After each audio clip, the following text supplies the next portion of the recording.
নমস্কার বন্ধুরা, welcome to my channel Soma's ব্যঞ্জন রেসিপি। সোমাস ব্যঞ্জন রেসিপি চ্যানেলে আপনাদের স্বাগত। আপনি যদি আমার চ্যানেলে নতুন বন্ধু হয়ে থাকেন তাহলে দেশ বিদেশে নানান ধরনের নতুন নতুন রান্নার সন্ধান পেতে আজই আমার চ্যানেলটাকে সাবস্ক্রাইব করে নিন। সাবস্ক্রাইব করার জন্য রেড বাটনটা প্রেস করে পাশের বেল আইকনটা প্রেস করতে কিন্তু ভুলবেন না। তাহলে আমি যখনই কোনো রেসিপি আপলোড করব তার নোটিফিকেশন সবার আগে পৌঁছে যাবে আপনার কাছে। আজ আমি তৈরি করব তেলাপিয়া মাছের গঙ্গা যমুনা।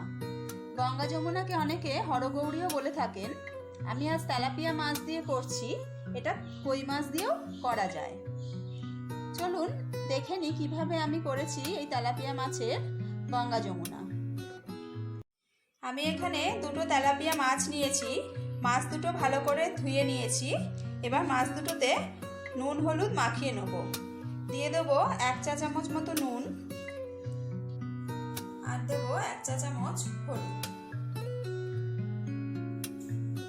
এবার ভালো করে মাছের গায়ে নুন হলুদটা মাখিয়ে নেব।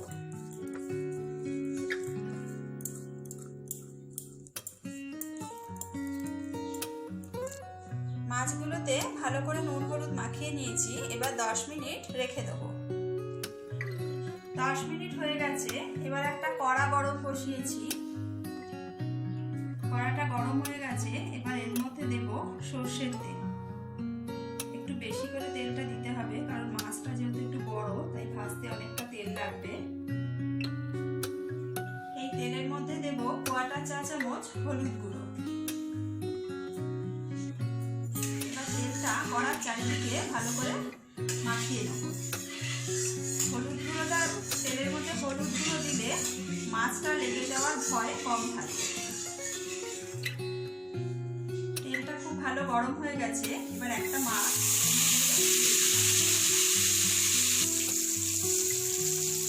দুটো মাছ একসঙ্গে ভাজা যাবে না, তাই আমি মাছ দুটো আলাদা আলাদা করে ভেজে নেব।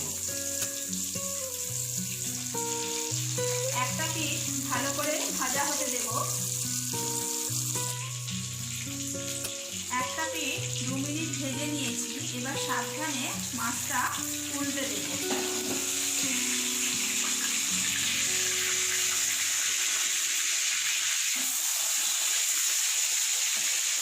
এই পিঠটাকেও আরো 2 মিনিট ভেজে নেব। অপর পিঠটাও 2 মিনিট ভেজে নিয়েছি। এবার মাছটা তুলে দেব।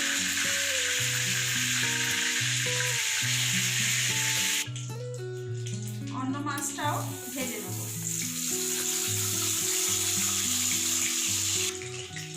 মাছ দুটো ভাজা হয়ে গেছে। কড়াতে অনেকটা তেল আছে, খানিকটা তেল তুলে নেব।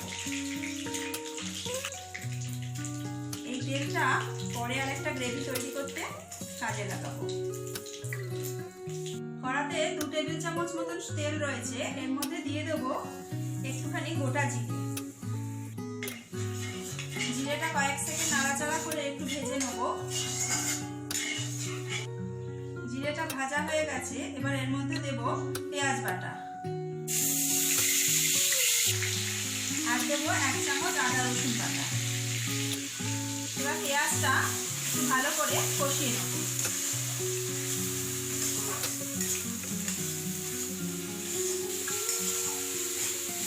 পেঁয়াজটা কষিয়ে নিয়েছি। এবার এর মধ্যে দেব টমেটো পেস্ট।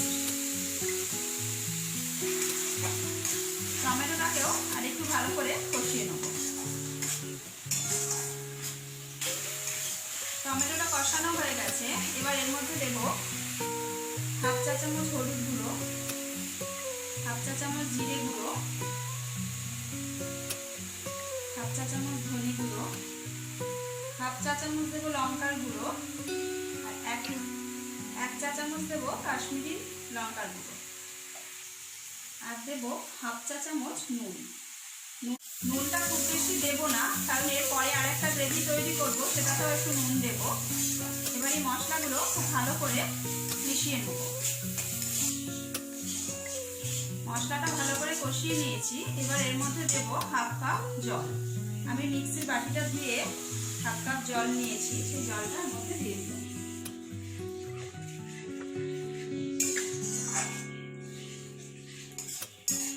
এবার গ্রেভিটা একটু ফুটিয়ে নেব।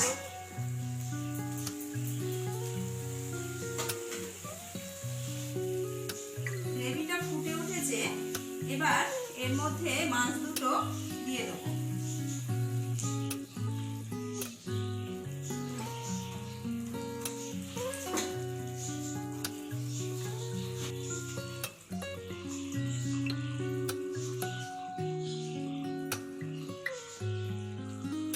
মিডিয়াম আছে 2-3 মিনিট চাপা দিয়ে রাখবো। 3 মিনিট মতন হয়ে গেছে, এবার চাপাটা তুলে নিলাম। মাছটাকে আমরা উল্টাবো না, এইভাবে একটু নেড়ে মাছটা নামিয়ে নেব।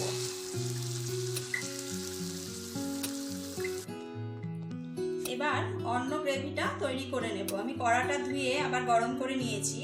এর মধ্যে দিয়ে দেবো ভেজে রাখা মাছে যে তেলটা তুলে রেখেছিলাম, সেই তেলটা এর মধ্যে দিয়ে দিলাম। এবার এই তেলের মধ্যে দিয়ে দেবো 1/2 চামচের কম একটু কালো জিরে। কালো জিরেটা একটু নেড়ে চেড়ে এর মধ্যে দিয়ে দেবো সর্ষে বাটা।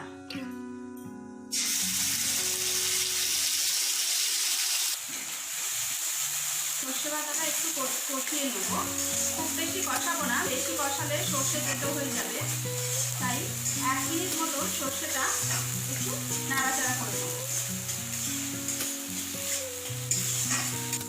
এর মধ্যে দিয়ে দেবো 2 চেরা কাঁচা লঙ্কা, 1/2 চা চামচের কম একটু নুন, আর দেবো 1/4 চা চামচ হলুদ গুঁড়ো।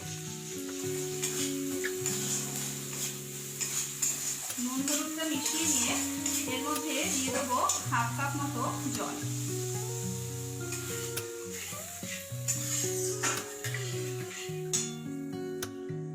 এর মধ্যে দিয়ে দেবো একটু ধনেপাতা কুচি।